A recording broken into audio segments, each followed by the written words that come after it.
Seek ye first the kingdom of God and His righteousness, and all of those things shall be added unto you. Magandang buhay mga ka-TH! Welcome back sa ating channel para sa ilang minutong treasure marker analysis. At meron tayong natanggap dito. Itong mga pictures na ito ng treasure marker ay napaka-unique. Kakaiba ito, at bago natin tatalakayin ang mga kahulugan nito, ako'y mag-shoutout muna sa ating mga ka-TH. Okay, shoutout tayo kina Archie Batak, Dating Nalimansalay, Cirilo Jaom, Ray Panes. Shoutout din kay Glenn Mario, Robert Cabunilas, Vic Michael Pagute, Shimi Morelio. Shoutout kay Raul Trangia, kay Plantabs, kay Arcadio Angcon, Tito Asas, Dennis Mordino, Angelito Capistrano, and lastly shoutout tayo kina Desiderio Lamsin, kay Rich Jean Sanchez, User QG9, kay JC Forte, kay Torio Bulsao, Andy TV, kay Saldi BK7 at kay Papa Jack Journey. At sa mga hindi nabanggit ng mga pangalan, shoutout sa lahat. Tayo na ngayon magpatuloy. Okay mga ka-TH, first time sa ating channel na may ganitong marker na kung saan ang bato ay idinikit or ibinaon dito sa malaking bato. At kung ganito ito, may posibilidad na ang bato na ito na malaki, na parang ang hugis nito ay parang parang kalasag, parang shield, ay pwedeng semento ito. Kasi paano ba idikit itong mga bato na ito ng ganyan? Para ma-legitimize ito kung ito'y nature o hindi, tingnan natin ang ibang portion ng bato na ito na malaki. At kapag merong ganito pa rin na ganyan na mga klaseng pagkabaon o pagkadikit ng mga bato na yan, ibig sabihin natural lang yan. Kapag merong ganyan na makikita natin sa unahan na mga ganyang kalaki na bato, kapag merong ganitong mga patterns, ibig sabihin talagang nature yan. Pero kung wala, iba na ang ibig sabihin nito. Treasure na ito, lalo na merong distinguished na bilog dyan. At alam nyo ba, nakasintro yan, no? Yang bilog ay nakasintro dito sa tulis nitong bato. At kung bilangin natin ang bato, pasok ito sa mga distansya ng treasures. Bilangin natin 1, 2, 3, 4, 5, 6, 7, 8, 9, 10. So 10, it can be, mga kwadrado yan, can be 10 boxes na maliliit. It can be 10 boxes of ammunition box na may mga laman na, of course, ginto, kayamanan, mga alahas, assorted. Kasi kung ito'y nature, dapat ay hindi yan straight. Dapat siya yung random na nagaganyan-ganyan, nagkakatag-katag. Ngayon talagang nakalinya yan, kaya may kahulugan talaga yan. Okay? At ito, sa itaas, treasure on the spot yan. Kaya ang treasure ay hindi lalayo dito. Ngayon, meron tayong titingnan sa baba nito, itong portion dito. Kasi nagduda ako na itong ibabaw na portion yan ay semento yan. Kasi bakit dumikit yung mga bato dyan kung hindi yan semento? Pero alam natin na ang mga Hapon marunong mag-camouflage ng semento. Ginawa nilang, i-design nila yan na parang bato tingnan. Kaya tingnan natin in other view. Ito, ayan na mga ka-TH, klarong-klaro na ito. Okay, unang prospect natin ay ano pa ba? Hindi itong entrance na kotse mouth, yan square. So ang mouth ay entrance. So pwedeng, dahil malaki na bato yan, ay pwedeng dito lang sila naghukay at sinalansan diyan ang mga boxes na maliliit. At kung ganyan na diyan lang sila naghukay, mababaw lang yan. Kaya pinakamalalim dito, 2 meters lang mga ka-TH diyan. At kapag walang makita diyan, automatic na ito na ang sundin natin ito. At saka ang tulis. Kasi ito'y triangular shape ito na bato. Ganyan. So, targetin natin tong dulo niya, ito. At tingnan natin kung saan yan tatama. So, sa banda rito.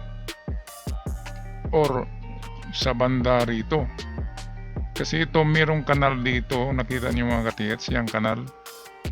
Itong malaking bato na to ay may kanal pababa dyan.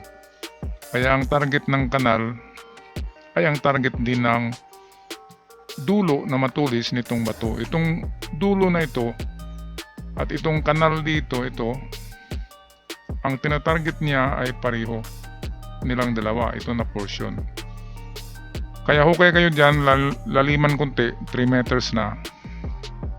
Dyan na portion. Yan ay test dig lamang, 3 meters. Itong dito, palagay ko square sign ito. Kung square yan, naku, talagang merong treasure box dyan. At kung tingnan natin ang pag-slant ng mga bato, ang turo ay pababa talaga. So ito na portion ng ating number 2 na hukay. Ang una ay of course itong klarong-klaro na entrance. Yan, sa baba ng bato na ito. At mababaw lang kasi hindi pwedeng maghukay ng malalim dyan. Babagsak yung bato. Kaya kung nagbaon dyan ng hapon, mababaw lang yan. Kasi kung laliman pa nila at lakihan ang entrance, ay babagsak na ang kanilang big boulder marker, which is ito. Okay mga katiyats, good luck sa inyo. At sana ay surtihin kayo dyan. Bago tayo magtapos ay kalimutan kong sabihin sa inyo na kung semento ito ay pwedeng nandyan lang sa loob ang item. Pwedeng itong 10 square dyan, pwedeng nag-represent yan ng gold bars. Pwedeng merong 10 gold bars instead na 10 treasure box. Napakarami naman kung treasure box. So, baka yan ay piraso ng gold bars na 10 ang meron dyan.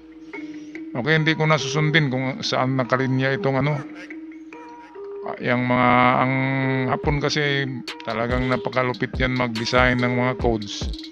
At kung bigyan pa natin kahulugan tong direksyon ito, ay pupunta na naman tayo dito at doon, north and south. Kaya para sa akin, hindi yan ang nagtuturo ng direksyon, kundi yan ay nag-represent ng bilang. It can be 10 gold bars or 10 boxes na maliliit. At ang totoong niyan, pointer ay itong bato na hugis kalasag or chibron. Ito, yan, nagaganyan niya na hugis. At ito ang ating ultimate target. Yan, kasi dalawa ang nagturo niyan. At meron pa dito, kung ito may bilog o square, treasure on the spot ang kahulugan niya. Ngayon, punta tayo dito sa natagpuan nila katiyats. Well, unang tingin ko dito, ito ay foundation ng isang bahay na semento. Kasi meron dito, Kaya kung mag-research kayo ng history dyan na lugar, kahit wala ng bahay dyan, kasi ang poste na yan, pwedeng poste yan ng mga Hapon noong giyera. Okay, at na baka nasira na yung, ang tawag dyan ay pedestal post. Itong dito, dinudugtungan ito ng kahoy. At yung nakikita dyan na ito, na malapad na metal, yan ang clip. Ikiklip dyan ang kahoy, ganyan yan. Ito yan. Ito yung pedestal. Yan yung simento. At dito, ilagay yung kwadradong poste. At saka yan, titirahin ng malalaking pako or perno sa gilid. Kaya merong malapad na ito. Okay, kaya i-search nyo muna ang history ng lugar kung meron nga bang mga bahay dyan noon.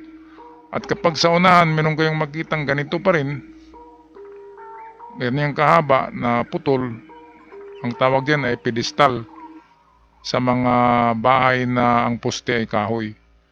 Kaya kung meron pa sa unahan, wag nang makaksaya ng panahon dahil yan ay poste or pedestal ng bahay. Okay, at magtaka kayo bakit malapad ang bakal dyan instead na bilog, dahil yan ay clip sa poste. Okay, yan ay flat bar ang tawag dyan. At ito yung close up niya, oh. Yan, malapad talaga yan na minsan tinatawag yan na strap. Ang iba tinatawag yan na clip na flat bar para mag-clip sa posting kwadrado. Okay, pero kung talagang meron kayong kutob na mga ka-TH, walang masama kung biyakin nyo ito. Kasi yung mga Hapon naman ay nagbaon din sila sa mga poste ng lumang bahay. Kaya baka sabihin natin ay baka sila ang gumawa nito na poste, baka may pinalamon dyan or isinama dyan sa nila, gawa ng pedestal na yan na isang bareta. Kaya hindi na masama kung basagin natin yan kaysa iwanan natin yan dyan na baka basagin ng iba at iba ang makakuha, diba? Ganyan ka-clever ang mga Hapon, nilalagay nila yan sa mga hindi natin iniisip na paglagyan. Kaya walang masama kahit ito, portion dito, pwedeng pinakain din ng gold bars. Sa mga lumang bahay ng Hapon na ginawa, ay meron silang nilalagay saan ba? Nilalagyan nila ang septic tank, nilalagyan nila ang hagdanan, at nilalagyan nila ang poste na nakaharap sa east. Yan ang mga sekreto sa mga lumang bahay ng Hapon. Okay, so hanggang dito lang ako mga ka-TH. Maraming salamat sa inyong pagsubaybay at pagpapadala sa atin ng inyong mga natagpuan at na-discover ng mga treasure marker. Paalam at ingat kayong lahat.